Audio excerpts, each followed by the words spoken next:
Broadcasting. All right. Welcome, everyone. It being 6 o'clock, Tuesday, July 28th, 2020, we will begin the meeting for the Committee of Ways and Means. All votes will be by roll call. And for the counselors, if you would like to speak, please use the raise hand function. And we'll open Clerk Cimino. Can we please have a roll call vote to begin? Councilor Barica. Here. Councilor Connors. Here. Councilor Flaherty. Here. Councilor Ryan. Here. Councilor Sasha. Here. All present. Great, thank you, Sue. Our first order of business is the approval of minutes from May 6, 2020. Is there So a moved. motion? Thank you. Is there a second? Second. Clerk Cimino, roll call vote, please. Councilor Barica. Yes. Councilor Connors. Aye. Councilor Flaherty. Yes. Councilor Ryan. Aye. Councilor Sasha. Yes. That's 5 in favor, 0 opposed. Right, thank you. We have no old business tonight.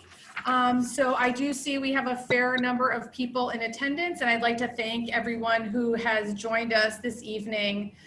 And before we set forth on our new business, I do want to let the audience know there will be a full public hearing on both components of the Liberty and Grove rezone and the CPA appropriation, Community Preservation Act appropriation at the upcoming August 4th Town Council meeting. That said, tonight, after the council has asked its questions, I will open the floor to residents in attendance to ask questions or to comment. If we don't have an answer tonight, we will get back to you before the August 4th Town Council meeting. I just ask that you please keep your questions to the topic at hand because we have those subject matter experts with us this evening.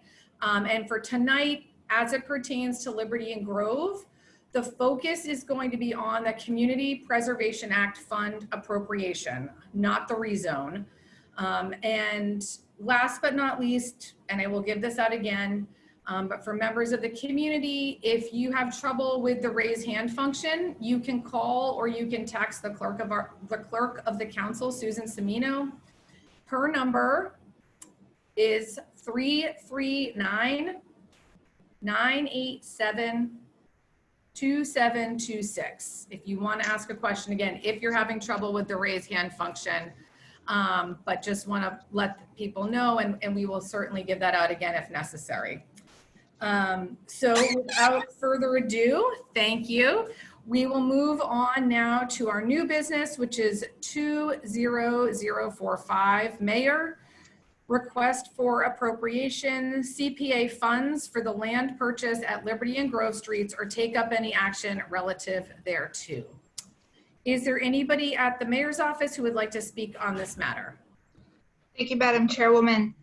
On behalf of the mayor who couldn't be here this evening, I am pleased to present to the committee for its review and hopeful approval a request for appropriation of Community Preservation Act funds to purchase a 1.8 acre portion of land located at the intersection of Liberty and Grove Streets. I believe the committee received 2 memorandums that set forth the justification for the purchase, which totals 1.36 million for the parcel of land or 2 parcels of land and $55,000 for appropriated costs.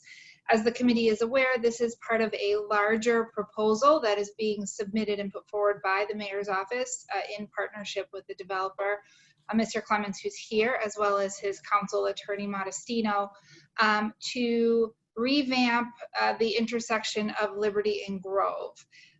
Last night, the Community Preservation Committee met, and I'm happy to report offered their unanimous favorable recommendation for appropriation of the funds to purchase this property out of the unreserved fund, which effectively allows the town to work in partnership with the community to determine the best and most appropriate use of the property once the purchase is completed. I know Christine Stickney, Director of Planning, is also here, as is John Goldrosen, Assistant Solicitor from my office, and Melissa Santucci-Razi, Assistant Director of Planning. Christine, Melissa, I don't know if there's anything else that you wanted to add before we open it up to the committee for questions. I just wanted to clarify, the vote was 6-0. We had one member that didn't participate. But other than that, it was very little discussion, and we'll get that written report to the committee as soon as possible. Thank you, Christine. Good evening, Madam Chair. Just wanted to let everyone know I am here. My video's off. I'm not feeling that well this evening, but available for any further explanations and or questions as they may come up this evening. Thank you, Ms. Santucci-Razi, and sorry to hear you're slightly under the weather. Okay, if there's no further comment from the mayor's office, I would like to open it up to the council for questions regarding the CPA fund appropriation. Councilor Connors. Hi, so I just have a couple of questions. What is the 55,000 in admin costs? What does that include? I assume it includes the estimate or the evaluation we did, and what else is included in the 55,000? So the 55,000 includes 8,000 for legal fees, which would be to have outside counsel facilitate the closing, 7,500 for the survey and bounds, 5,000 for the environmental study, 25,000 for the open space monitoring, 8,000 for land restrictions, and then 1,500 for any additional miscellaneous expenses associated with the purchase. Okay. And in the questions and answers that came out, everybody may not have seen them.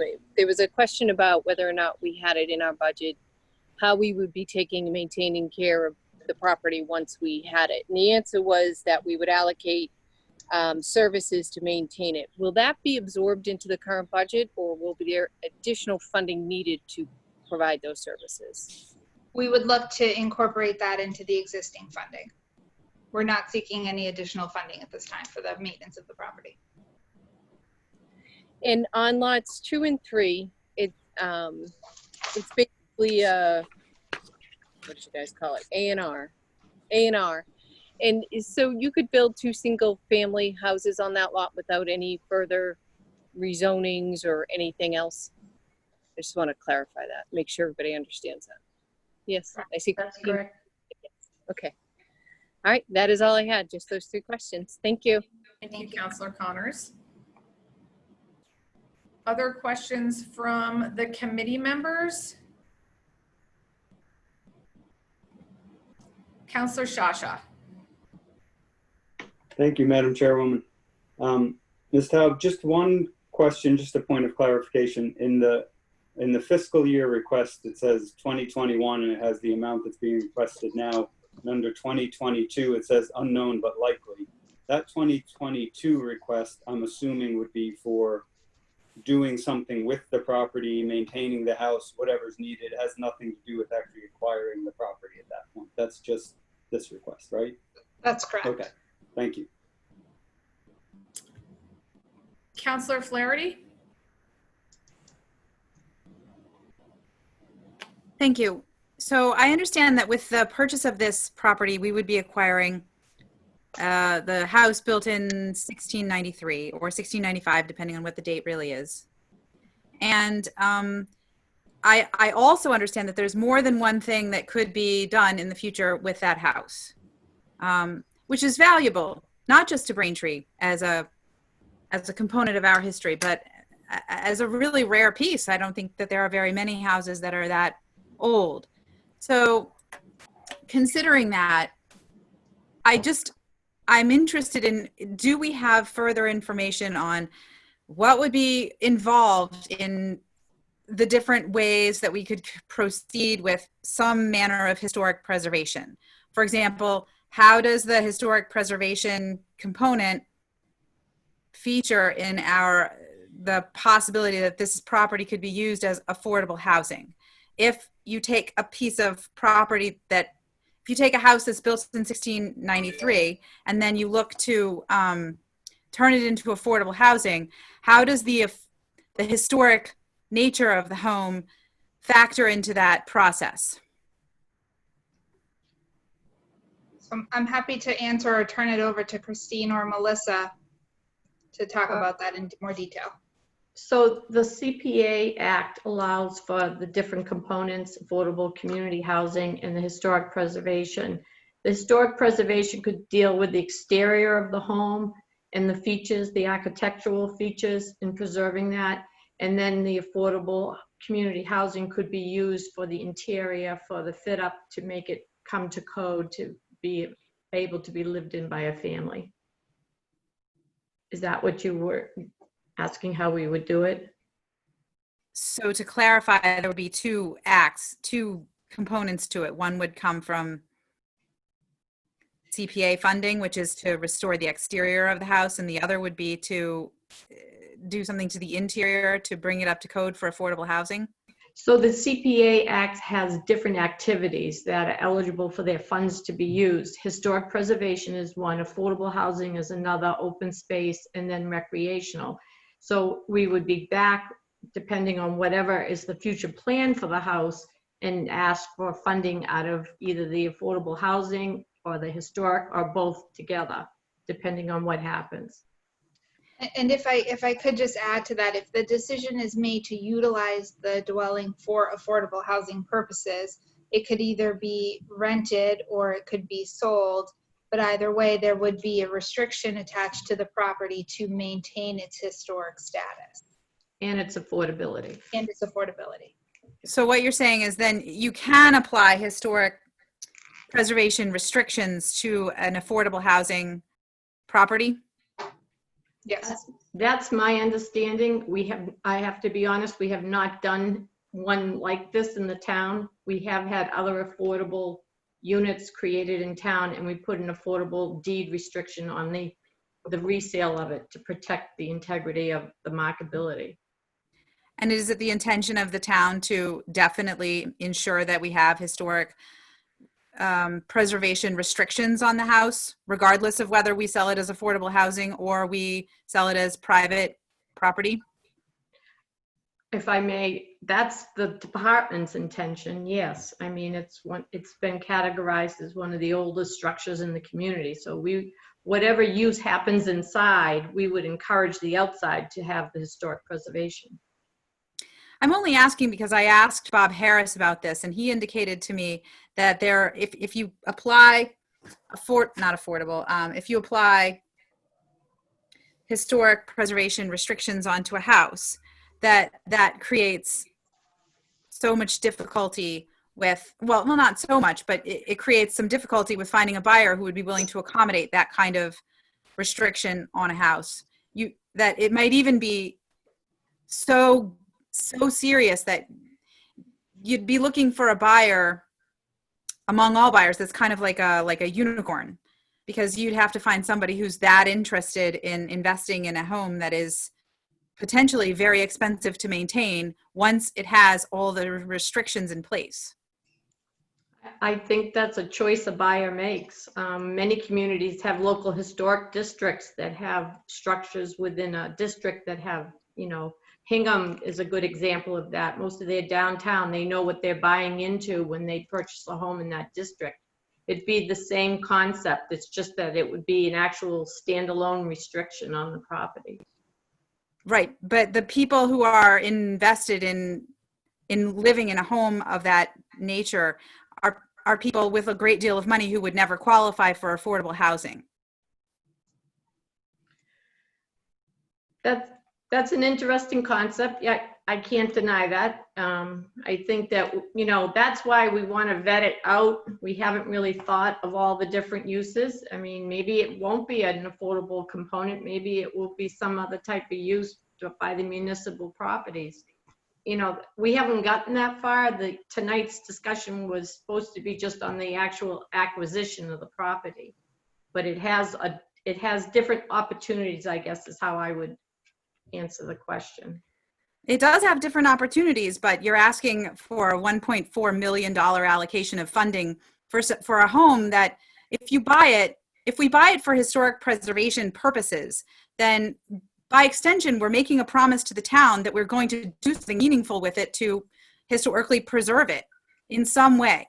And if we do that, then we have to understand what we're getting ourselves into. Otherwise, we can wind up with an albatross around our neck that is too great of a financial burden for us to really see it through in a meaningful way.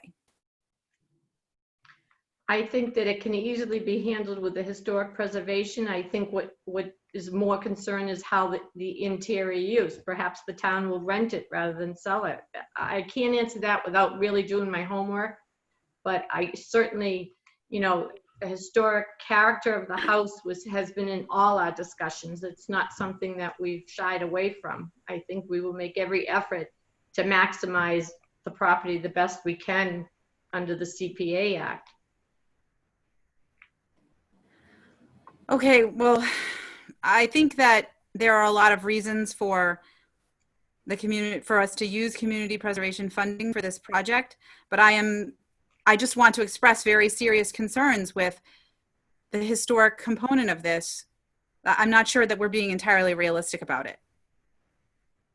If I may add a couple comments, and looking at the application that we submitted and to the question of the, additional funds that we may be looking for from the Community Preservation Committee in the future.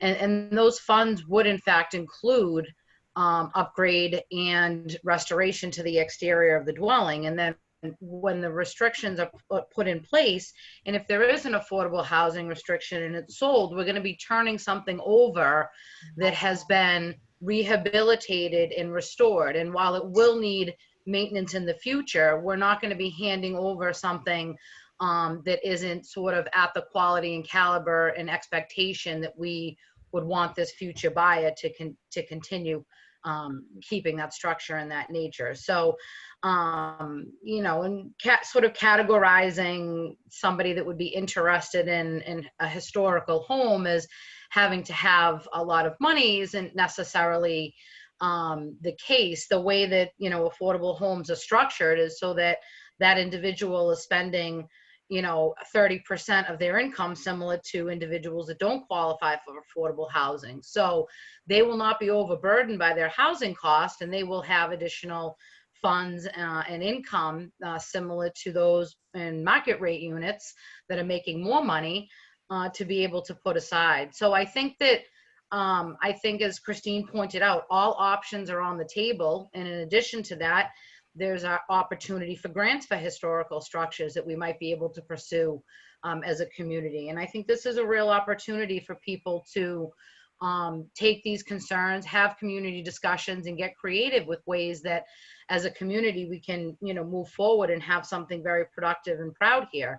Christine had reached out to the Community Preservation Coalition at the state, asking some of these questions where we were making this multiple eligible activity purchase, and looking at this from a planner and from a community standpoint, doing an acquisition that hits so many buckets of the CPA.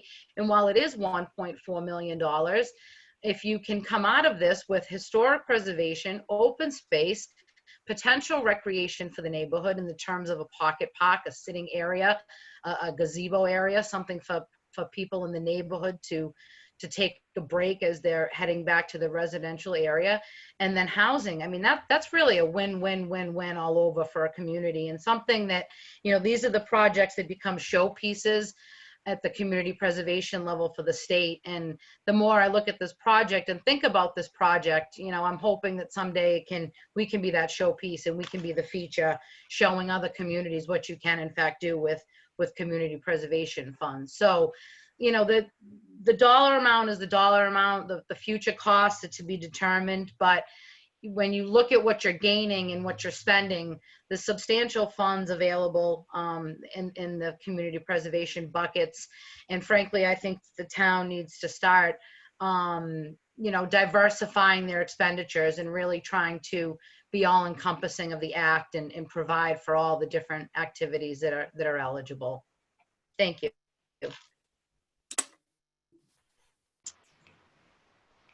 Any other questions from the counselors on this? I have a question, if I may. So the first question is for Chief of Staff Tao. The $55,000 breakdown that Councilor Connors requested, can we get that itemized just to be in the record so the public's aware of all of the costs? You should have it respectfully, Madam Okay. Chair. It's on the last page of the application. Okay, my bad then. No, of It's course. 184 pages, I missed it. I'm sorry. Oh, no. So if you take just the application, Yep, it's on the last page. I see it. Yep, it's on page, oh, it 6. says it 20, I think. I think it's page 6 of the application itself. Okay, thank you. And then concerning on page 1 of the application, the 1.8 acres or up to 1.8 acres for open space, does that encompass the lot of the home as well? Or is that exclusive of what would be like a yard, a driveway, and the house? Madam Chair, I'd like to answer that question if I can. So the total acquisition is 1.8. The house is included in that area. Okay, The house is on a very substantial lot at this point, a lot that exceeds the zoning requirements for the district.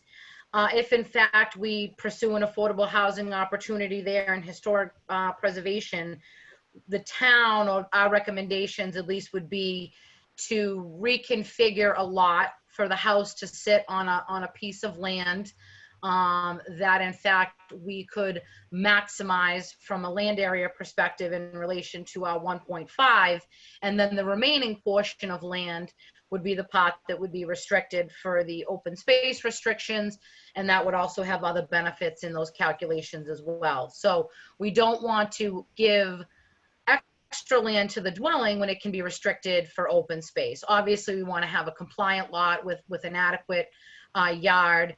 If that entirety is in the Residence B, it would be 15,000 square feet.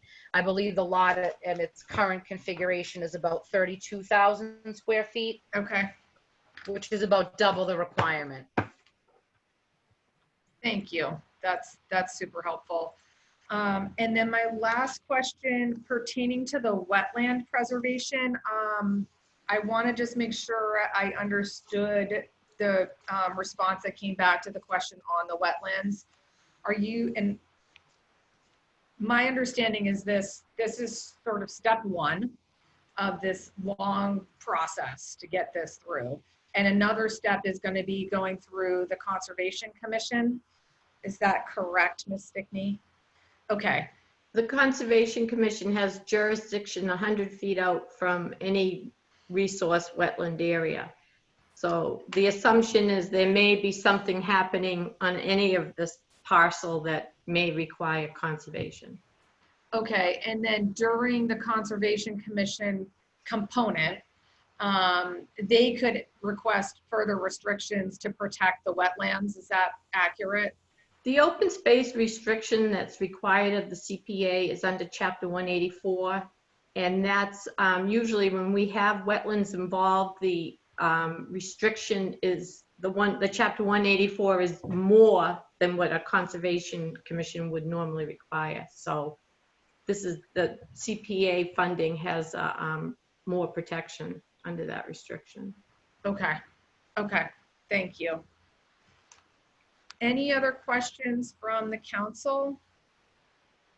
Okay, I do want to give members of the public who are in attendance an opportunity to ask questions on this if they are interested or would like. You can use the raise hand feature. You can submit your question in the chat, or let me repeat Clerk Semino's cell phone number. It's 339-987-2726.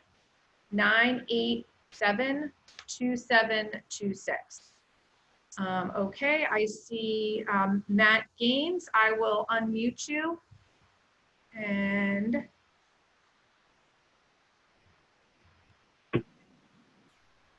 okay, hold on, having tech, there we go. Go ahead, Mr. Gaines. Can you hear me? Yes. Excellent. My name is Matt Gaines. I'm an attorney with the law firm of Marcus Orico, Emmer and Brooks. And I represent William and Gail True, who are the owners of 371 Grove Street, which is they are the closest abutter to the proposed project on the corner of Liberty and Grove. And I know obviously we're not talking about rezoning. I have no intention of talking about that. I do want to talk about the appropriation. And just to put this a little bit into perspective, I guess, for the counselors, and that is that you are spending, as you know, $1.36 million to buy this land. And basically what you are doing here is you are spending that money for a couple all related purposes. One, to basically stop a 40B project, and two, to essentially buy the silence, if you will, of the 7 abutters who are over on, I believe it's Thetford and Sycamore Street. So they don't oppose a 40B if that came along, basically to make them happy, and to basically buy their silence on the proposed CVS. And at $1.36 million, that comes out to the town spending $193,000 approximately to protect per home, to protect those 7 homeowners. However, my client over at 371 gets no benefit whatsoever from the purchase of this open space. And therefore, and again, they are the closest abutter, therefore the town is spending $0 to protect my client. And as I said, $193,000 per home to protect other homeowners. I spoke to Attorney Modestino this morning, actually. We had a pretty good conversation just about some of the other concerns my client has about the project. And one of the big issues, of course, is how close the CVS will be to my client's house, the curb cut, and the possibility of creating some type of buffer. And one idea that I've thrown out before, and Attorney Modestino and I talked about a little bit today, was whether or not it would be possible to take a small sliver of 365 Grove Street, which is the property directly next Point to of order. my client. Point of order. Mr. Ryan? Yeah, what does this have to do with us voting on community preservation money? So I don't want him to keep talking because I'm gonna get there in about 2 minutes or probably 30 seconds or less. I don't think this is related to Third, us voting on community preservation. I'll get there in 30 seconds if you let me. My I'm point going to was, interrupt you in 30 seconds again.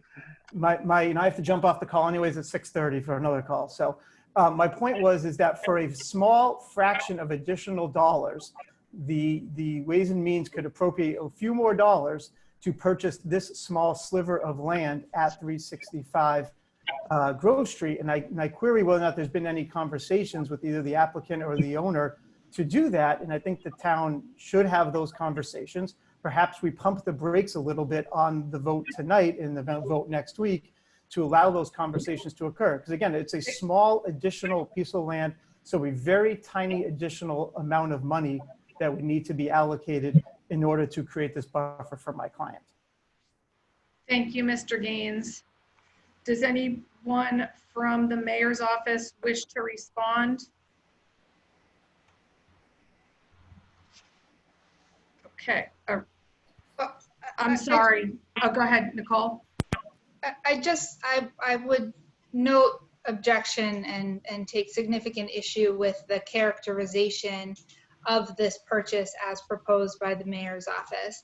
There's significant value for the town in acquiring this space and maintaining it in its current vegetative state and adding to the open recreation space on the town's that the town owns and is responsible for. We have taken a preliminary look at the suggestion that an additional purchase be made, but I would suggest that the same goals can be accomplished in other means that do not require the additional expenditures.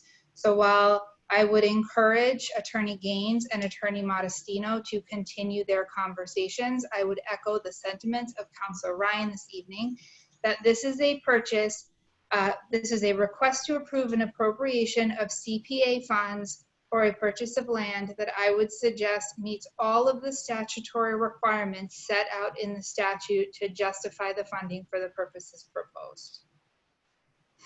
Thank you, Chief of Staff Taub. One of our panelists, Michael Modestino, go right ahead. Hold on, Mr. Modestino, we can't hear you. Are you muted?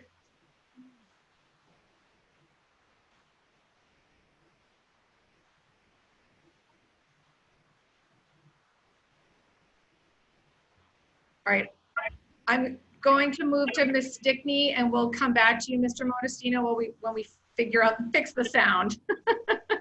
Go ahead, Ms. Stickney. I just wanted to respond to Attorney Gaines' comment about the intentions of the CPA application. I don't think it's any secret that for the last 6 years, we've been working on a comprehensive zoning project. And we took a look at a lot of areas in town, and this particular intersection was one area that we looked at. And we actually proposed to rezone it to general business, and the owner of 1006 also asked to have that property rezoned for general business. I think if that had been successful, that would have been an even larger impact to the abutter, Mr. Proul. But this situation now provides substantial open space at the back of the property and along Mr. Proul's property line. I just wanted to point that out, that this wasn't a knee-jerk response. This has had a lot of thought and has been looked at over a number of years. Thank you. Thank you, Ms. Stickney. Mr. Modestino, do you? Okay. You can type it, you can call Sue if you would like. And her number is 339-987-2726. It's George Clements. I'm the applicant, co-applicant on this. Could I address a couple of issues? Go right ahead, Mr. Clements. Sure. So to Mr. Gaines' comments, we certainly have been working with the Proles to try and find a solution to some of their concerns. And I did send a memo to all the councilors back on June 8th. We're respectful that yes, he has some concerns relative to proximity of his house to the CVS, et cetera. We've tried to work through that. I think it's notable, and Mr. Gaines likes to gloss over it, there is no buffer currently between Mr. Proul's property and my property. There is zero buffer, and there cannot be a buffer because he is encroaching on my property. I have offered to Mr. Clements, Mr. Clements, I just want to stop you because we really need to keep this discussion to the CPA funding. No, I understand. Yep, thank you.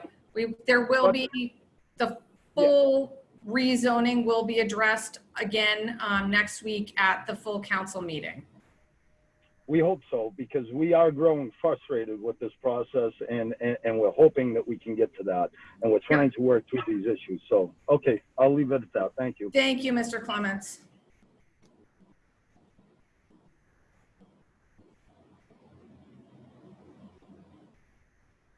Sue.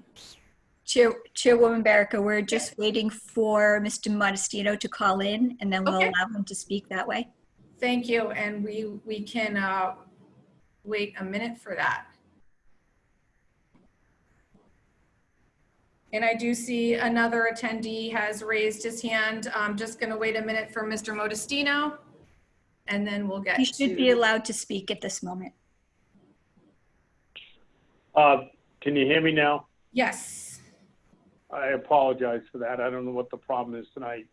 I just wanted to respond briefly to Attorney Gaines. I did have a conversation with him today, and we had a productive discussion. We're going to continue those discussions, but I just don't think that they have anything to do with this appropriations hearing tonight.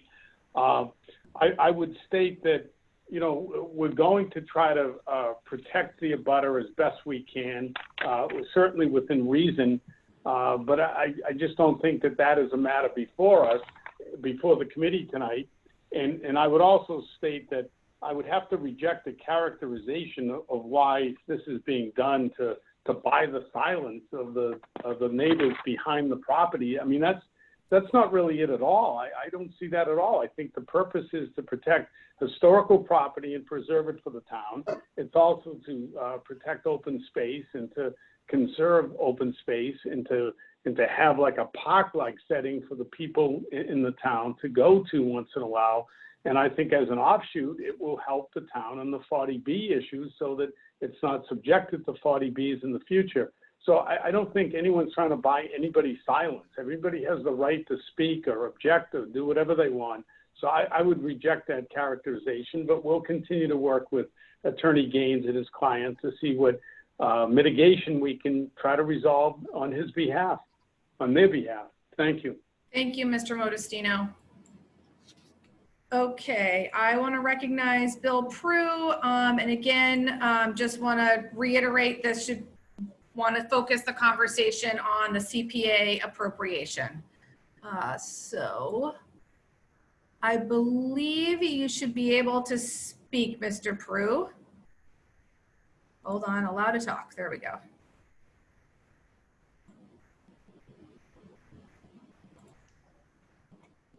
I think you should be able to unmute yourself. Just did. There we go. Okay. Thank you for your patience. Thank you very much.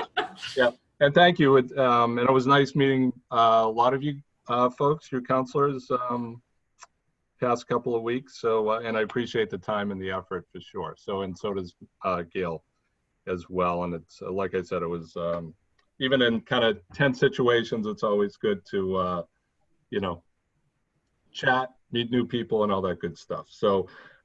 So Attorney Gaines spoke, so, you know, I don't have a lot to add, but I do, in terms of community preservation, and Councilor Flaherty brought up some questions we had. So let's take ourselves a little away from 371 Grove for the moment. And say, you know, that the historic house certainly has historic value. It's been lived in as a regular home, like a modern home, for many years. So significant amount of funds would have to be outlaid for that in the future to either get it to be rentable, if that's would be the a goal, or to be used as some sort of space. You know, and we all know how much those type of things cost, not down to the penny, of course. So with that in mind, I mean, all we have to go on is like the mayor's notes early on, his letter to the council on proposing this with developer Clements, and just on his notes to the council on June 24th, he says this proposal creates open space buffer for the residential parcels along Liberty, Sycamore, and Thetford. So that's what we have to go on. And his most recent note, again, to the council, I believe. So Melissa Santucci was talking about use in gazebos, or what, maybe I'm using the wrong language, but some different uses for that space. But again, in the mayor's own words, we anticipate that the remainder of the acquired property will be left undeveloped and preserved as open space.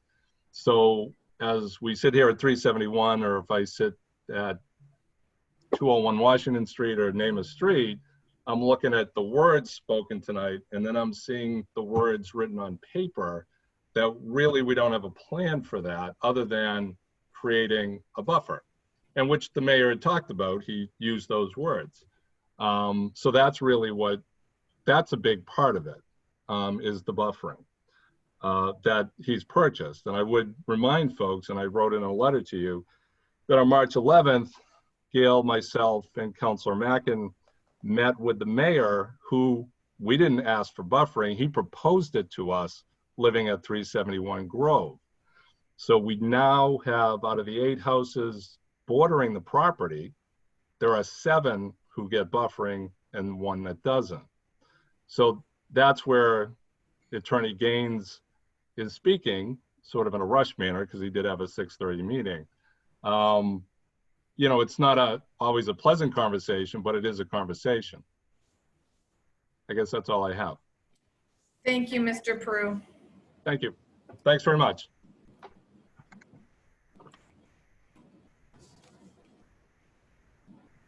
Okay. Any further questions from the council or anyone in attendance? Okay, I'll give everyone another minute. All right. Is there a motion?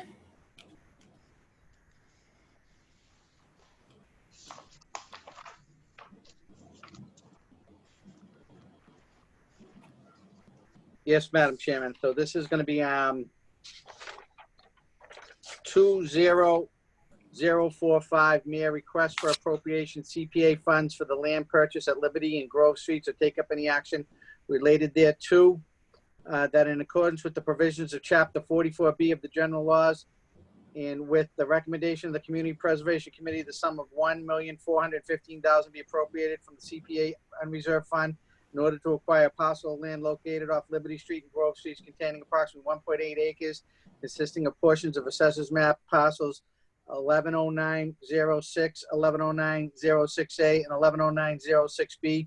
Said parcels being identified as CPC area on a plan entitled Liberty Grove Development and Preservation Plan at 357 and 365 Grove Street and 1006 Liberty Street in Branching, Mass, prepared by Hardy and Mann Design Group PC, dated June 22nd, 2020. The purpose of the acquisition include the acquisition, creation, preservation of open space, the acquisition, preservation, rehabilitation, restoration, historic resources, and the acquisition, creation, preservation, rehabilitation, restoration of land for recreational use, the acquisition, creation, preservation, support of community housing, and or rehabilitation, restoration of open space and community housing that is so acquired or created. The appropriation includes $1.36 million for the parcel purchase price and $55,000 for associated costs. Said sums are to be expended under the direction of the mayor with the assistance of the Director of Planning and Community Development.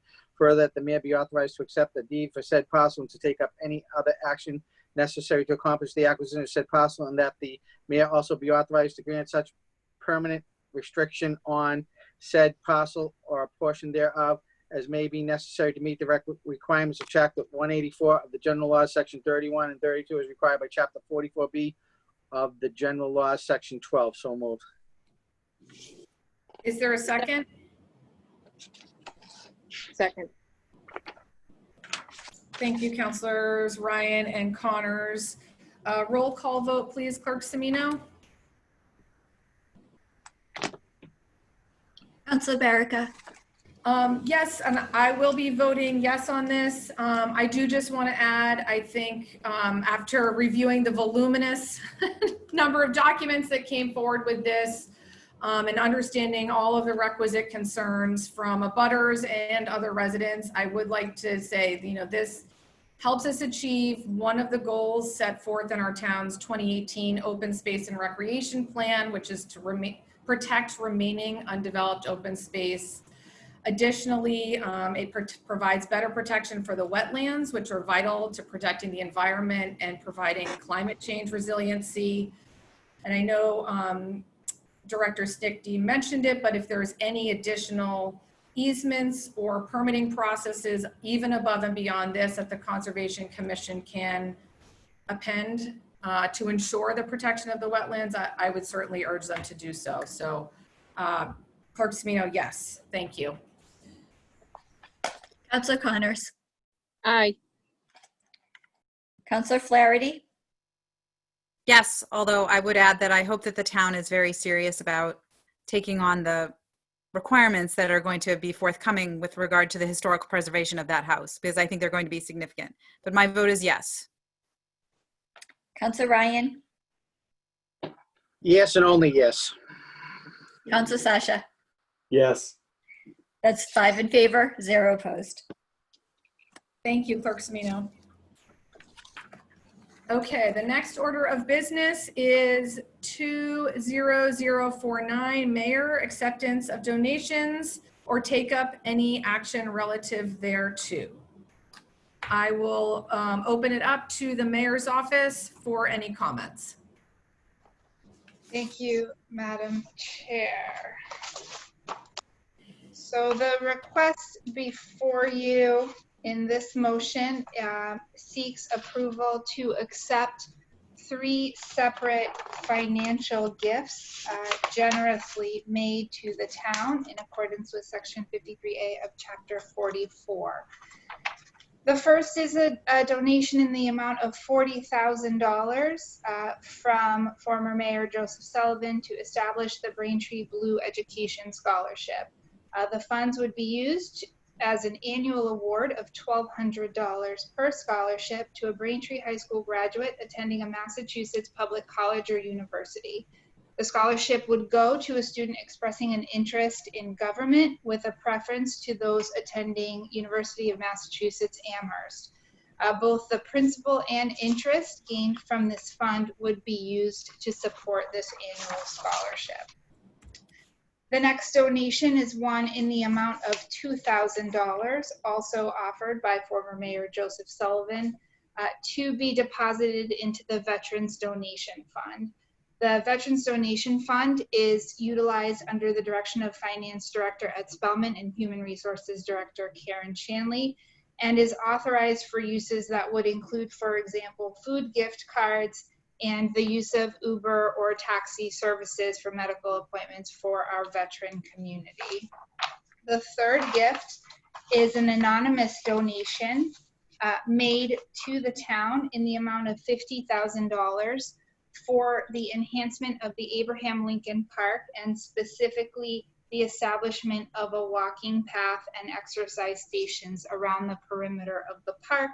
And that work would be done under the direction of DPW Director Jim Arsenault, who's here with us this evening, as well as Recreational Director Nelson Chin. So we would be seeking the committee's approval to accept the following gifts for the uses set forth therein. Thank you, Chief of Staff Taub. Do any of the counselors have any questions? Counselor Connors. Hi, so I have some questions on the Abraham Lincoln Park walking path. How is the walking path going to be developed, and is there going to be input from the community? How is this going to happen? I just don't want to see another Peterson Pool issue where the money sits there forever and we don't know what to do and it becomes a debacle. And so I'd like to have a definitive plan of how this is going to move forward. So if I could ask either the chair or Clerk Semino, I see Nelson Chin is listed in the attendees. If we could bring him over, because I know that Nelson or Director Chin has been working with a contractor, if I'm not mistaken, to set forth the plans. And as soon as the funds are authorized to be accepted, I believe they are prepared to begin the work. Go ahead, Mr. Chin.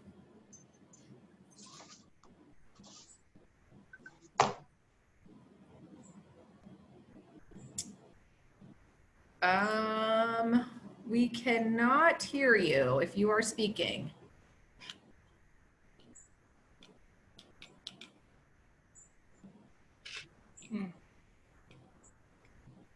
Do you want to, I don't know, Mr. Chin, if you want to text or call Sue, I can give you that number. If you don't have it, it is 339-987-2726. Madam Chair, if you don't mind, I could call him directly to make sure I get him. I don't know if he's. Oh, thank you. Thank you, Jim. That would be great. All right, we'll wait. Thanks for everybody for your patience. Madam Chairman. Yes, go ahead, Councilor Ryan. Thank you. I think that, we could get some type of plan from Nelson Chin. I don't think we need the plan tonight. I think we need to take the money tonight. And I think we could get a plan, and that's one of the questions that one of the councilors has, get back to us with what the plan is going to be. If I may, I can read from an email that I do have here from Nelson Chin that provides some more detail that might answer the question for Councilor Connors. Work would include excavating a 4-foot path that would put down gravel, compacting and asphalting around the perimeter of the park, and the installation of 4 exercise stations, as well as adding rubber surfacing in the playground area under the swings. Nelson has been in touch with the developer, who is anxious to start the project, but understands we have to go through a process before we can begin the work in order to secure the funds. And so we do have a job proposal, which I believe was, actually I don't know if this was shared, but it sets forth not only the work that I just described, but also provides the list of contractors that would be providing the services for the park. So everything is teed up and ready to go. And so I would expect, assuming a favorable recommendation from this committee as well as the full council on the 4th, that work would begin forthwith. Director Arsenault, is that your understanding as well? Yes, and I wanted to add that, we had worked on Perry Park, and we realized the importance of making sure we get together with the community, as you had mentioned. It's a critical part of it, and we will make sure that that's taken care of. So. Councillor Shasha. Thank you, Madam Chairwoman. Thank you, Mr. Arsenault. That's what I wanted to hear. The community is going to be involved, and I assume that ADA compliance will be part of that process as well for new walking paths.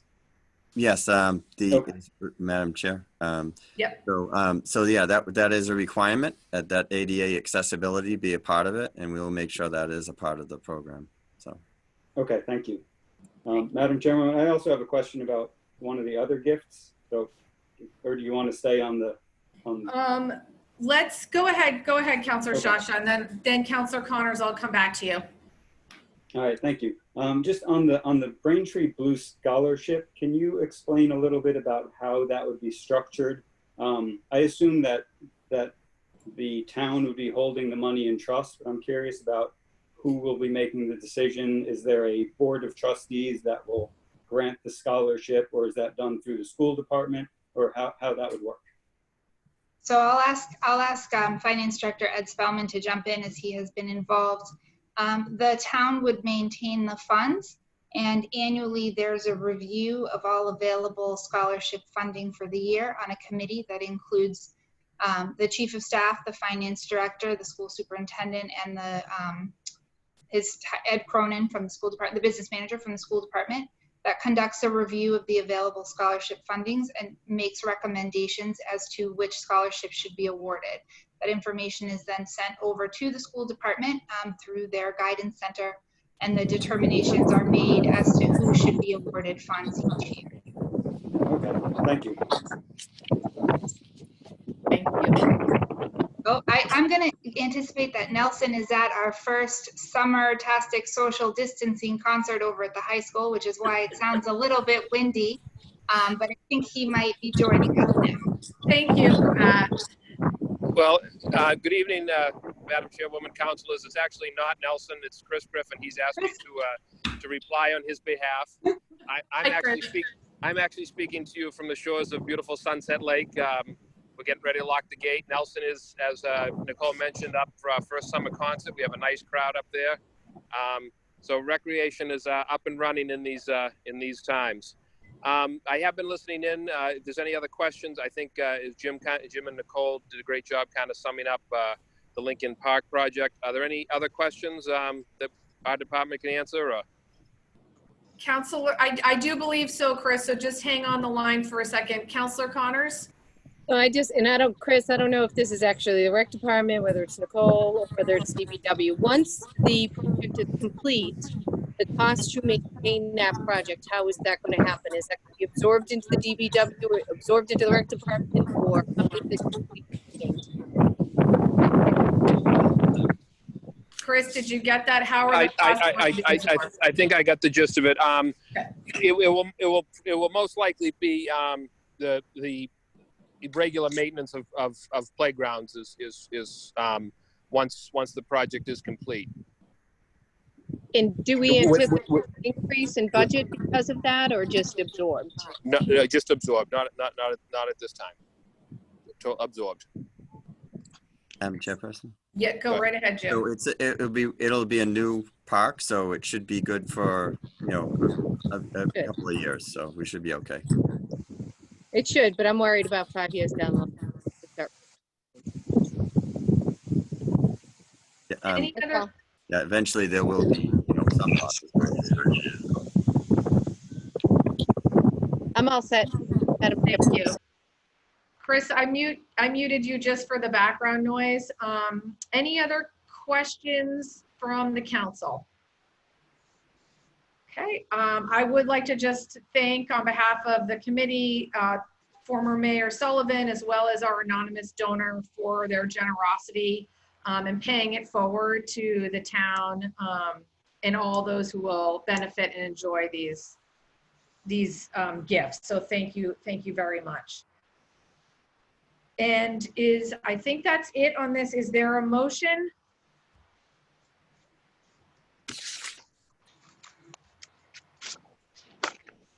Thank you, Yes, Councilor Madam Ryan. Chair. 20050, Mayor, request for appropriation. Wait, I got the wrong one. 49, Charlie. 20049, Mayor, acceptance of donations or take up any action related thereto. Motion that the town of Braintree be and hereby is authorized in accordance with section 53A of chapter 44 of the Massachusetts General Laws to accept the following gifts upon conditions attached and herein set forth. Donor Joseph C. Sullivan, gift $40,000, purpose Braintree Blue Scholarship.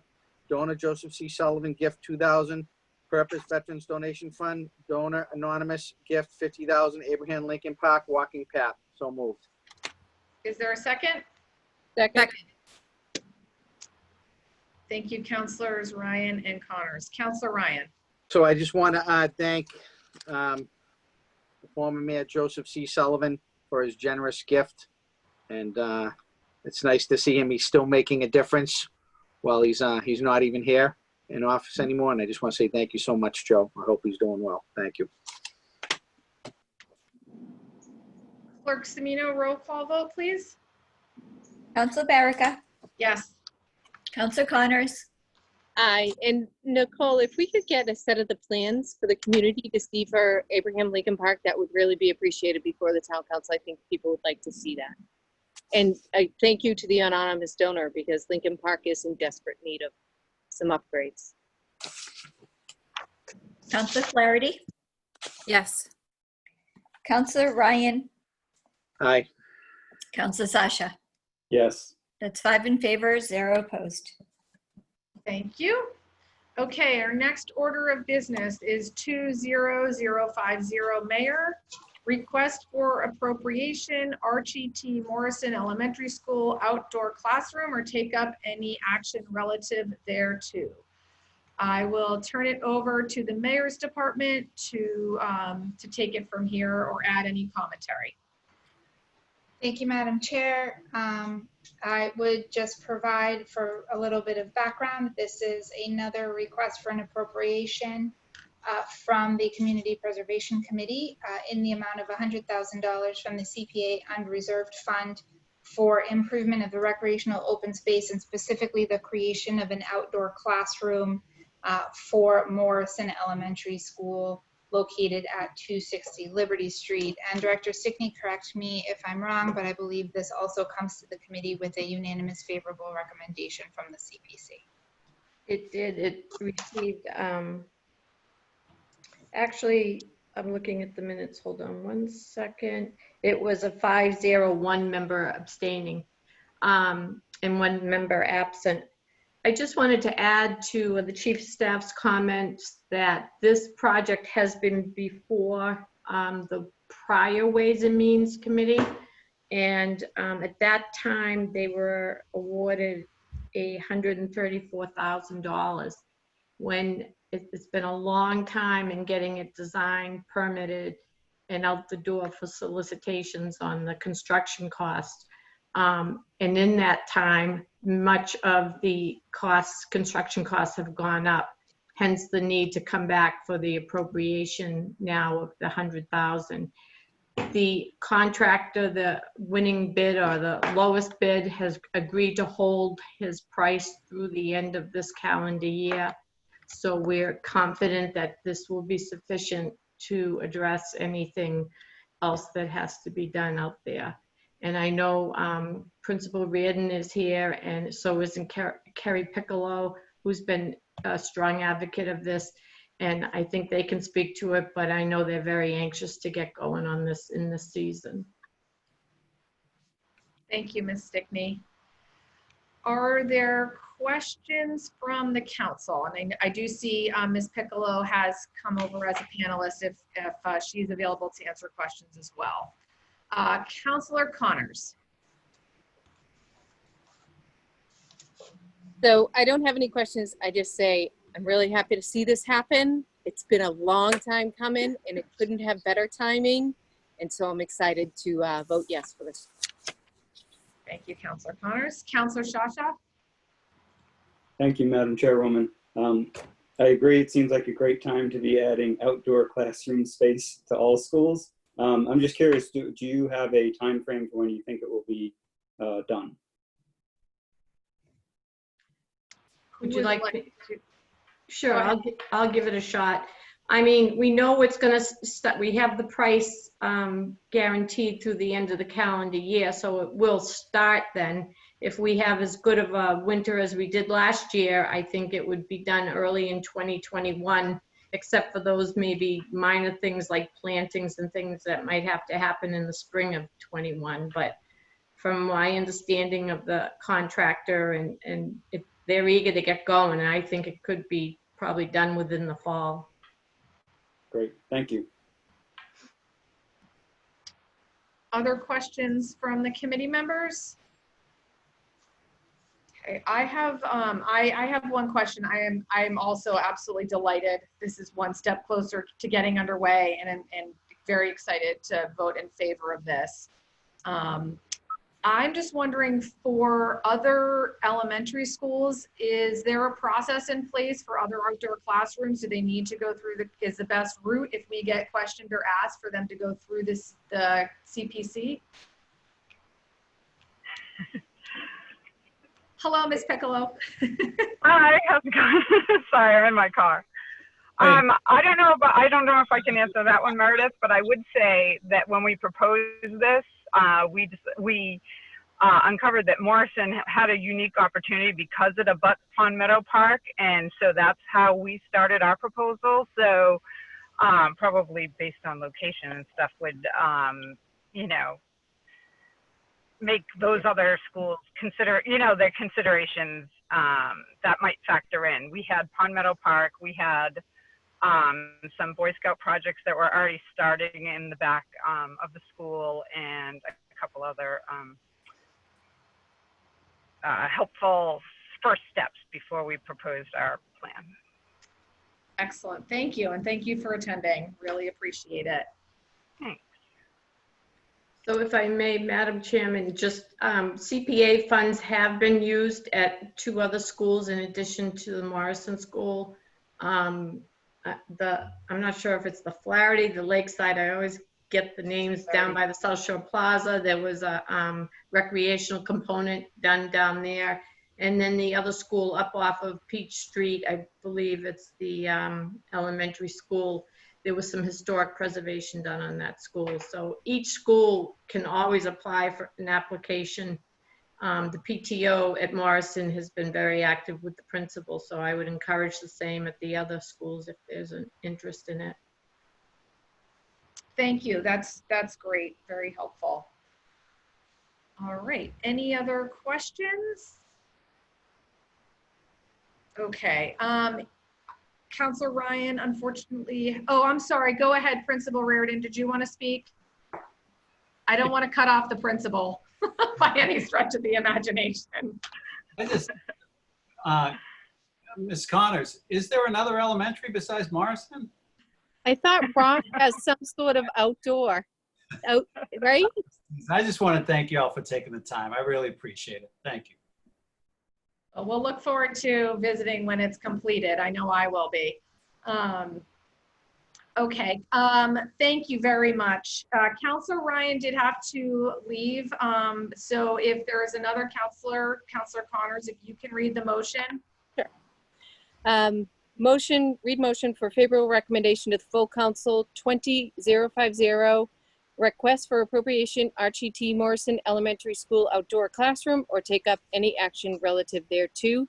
That in accordance with the provisions of Chapter 44B of the general laws and with the recommendation of the Community Preservation Committee, the appropriation of $100,000 from the CPA unreserved fund for the capital improvement of recreational / open space area for the creation of an outdoor classroom on the grounds of Archie T. Morrison Elementary School located at 260 Liberty Street, Assessor's Map 3030, Plot 1, conditional on the funds expended under the Community Preservation Committee and the Director of Planning and Community Development, and 2, with school department approval.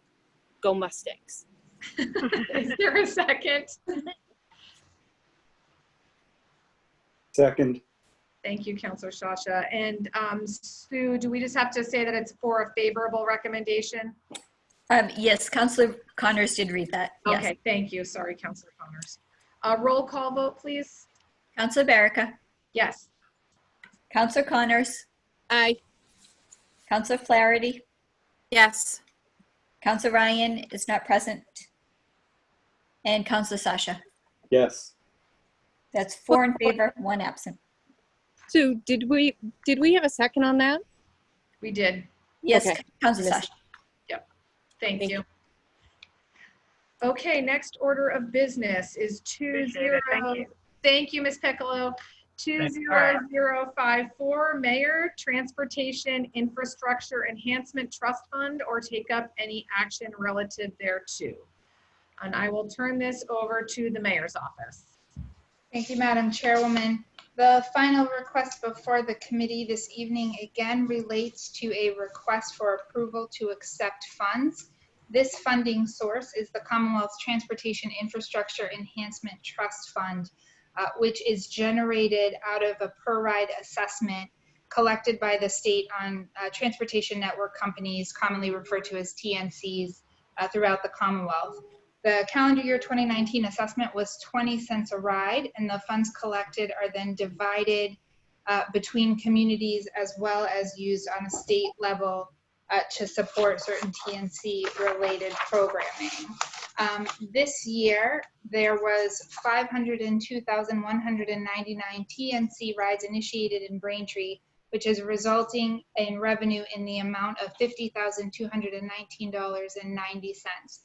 Important to note, and again, the timing couldn't be better, this is a fairly significant increase of almost $10,000 from funds received in fiscal year 20 and $20,000 from funds received in fiscal year 19. There are some restrictions set forth in how the funds can be used, and this year the determination has been made to utilize the funds to support traffic calming measures throughout the town. We have Director Arsenault as well as Finance Director Ed Spellman with us this evening, who can help provide any further details regarding the acceptance and or use of these funds if the committee has any. Thank you very much. All right, Counselor Connors. Let's get tired of me. So I just have one question. Is there a specific focus that we're going to have this year with the funds, or is it just a general? Like, do we have a specific area that we want to do traffic calming at, or is it just a general, whoever decides? How does that work? Chairperson? Go ahead. So for this year, we're trying to close out the traffic calming measures that we had done in the past, that we had gone to the neighborhoods. Yeah. So there was Granite Park, Dyer Hill, and Hawthorne. So we're trying to close out those improvements with this funding. Thank you. Any other questions from the council? Director Arsenault, I have one question. It's tangentially related, so thank you for indulging me. So it looked like when I went on the website this afternoon, the traffic calming program that was established last year, is that going to be ongoing, or is that coming to a close? I know we can't do in-person meetings this year, but what is the plan going forward for that initiative?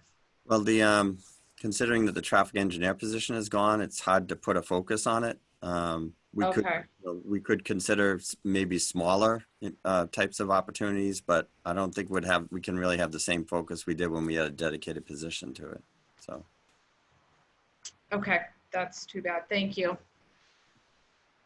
Any other questions from the council? Okay. Counselor Connors, do you want to read the motion, please? Yes. This is for motion or 20054, Transportation Infrastructure Enhancement Trust Fund, or take up any action relative thereto, for favorable recommendation to the full council that the sum of $50,219.90 received from the Commonwealth of Massachusetts Transportation Infrastructure Enhancement Trust Fund be appropriated to the Department of Public Works to be spent in accordance with ST 2016C 187 S8CI. Is there a second?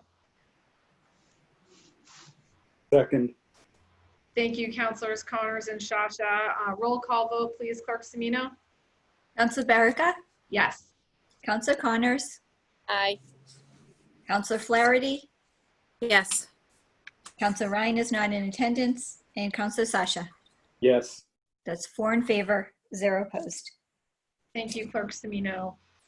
Before I call for an adjournment, I do want to utilize topics the chair does not reasonably anticipate will be discussed, and would like to request from the mayor's office an update on 2 items this committee had previously voted on. One is from April, the master plan appropriation of funds. Could we get an update on the RFP process, the timeline, and the application for the steering committee?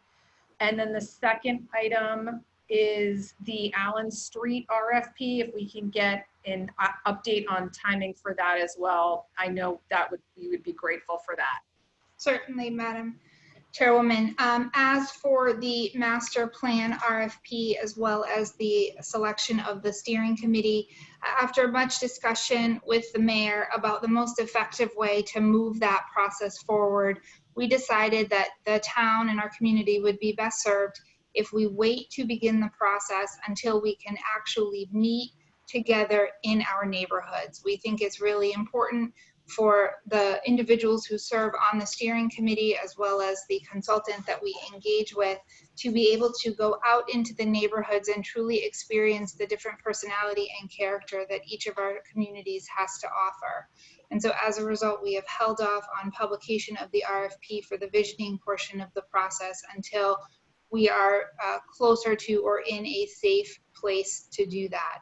As for the steering committee, understanding that there will be some lead up time to when we start the process, we have finalized the application that was provided to the committee when the vote was taken earlier this year, and intend to put that up on the website as well as out on our social media channels so that individuals can begin to officially express their interest in providing their services in that capacity. As for Allen Street, I am also very happy to report that on August 5th, the advertisement for the sale of Allen Street will publish in the Central Register, with the legal advertisement following the next day, Thursday, August 6th. As of August 6th, when the legal advertisement gets published, the RFP will be available for download from our website, and if needed, hard copies available for pickup here at Town Hall. Those interested in the purchase of the property will have 60 days from the opening date of the RFP to submit their proposals for the purchase of the parcel. And we will also be scheduling a site visit for those interested in viewing the property itself as part of the creation of their submission for consideration by the town. Great, thank you. And I'm sorry, when did you say the application for the steering committee was going to be up? I expect that will be up by the end of the week. Oh, fantastic. Great. If for some reason that changes, I will let you know through Clerk Semino. Thank you so much. Councilor Flaherty? Thank you. I have a question concerning the master plan process. As you made this decision that we should wait until we can gather in person, I'm wondering if you consulted any professionals who typically lead towns through these processes, as you know, regarding their opinion on best practices, considering the extenuating circumstances we live in now. We did not.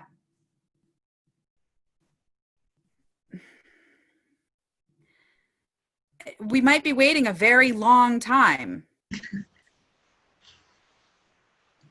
I suppose it's something that we can commit to continue to evaluate, but given the purpose of the master plan process and the committee, we felt that it was important to be able to be in the communities when we're evaluating and assessing the potential needs of our varying neighborhoods. Okay. Okay. Thank you very much, Chief of Staff Taub. With that, is there a motion to adjourn? Motion to adjourn. Is there a second? Second. Thank you. Clerk Semino, roll call, please. Counselor Barica, Yes. Counselor Connors, Aye. Counselor Flaherty, Yes. Counselor Sasha. Yes. 4 in favor. Thank you, everybody. Thank you, everyone. Have a good Thank night. you. Good night. Thanks. Good night.